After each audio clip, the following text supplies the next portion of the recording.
दुसरं असं की शेतकऱ्यांना मी बघितलं की चांदस वडवली या भागातल्या शेतकऱ्यांचा मे आणि जूनमध्ये अतिवृष्टीमुळे तिथली सुद्धा सगळी फळबागं गेली, केळी गेली, ऊस गेला, डाळिंब गेलं, पेरू गेलं आणि प्रशासनाने गेल्या महिन्यात पंचनामे ऑफिसमध्ये करून पंचनामे झालेल्या शेतकऱ्यांना नुकसान भरपाई आली आणि प्रत्यक्ष ज्यांचं नुकसान झालं त्यांची नुकसान भरपाई आलेली नाही।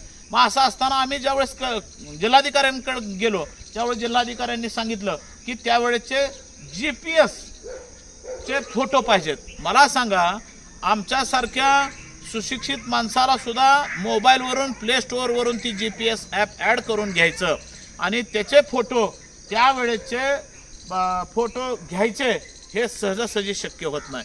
आणि मग सर्वसामान्य अडाणी शेतकऱ्याला तर GPS वरील फोटोग्राफ्स स्वतःकडे घ्यायचे कसे हा सुद्धा एक प्रश्न आहे। म्हणून प्रशासनातील जो ग्राम पातळीवरचा जे प्रशासन म्हणून जे काम करतं त्या घटकांनी जागा होणं काळाची गरज आहे की ज्या शेतकऱ्यांचं नुकसान झालंय त्यांचं शासनाने त्या सगळ्या शेतकऱ्यांचं त्यांच्या स्वतःच्या मोबाईलमध्ये GPS फोटो घेऊन या सगळ्या शेतकऱ्यांना मदत मिळवून देण्यासाठी ग्राम पातळीवरचा जो खालचा तळातला घटक आहे त्यांची जबाबदारी असणार आहे।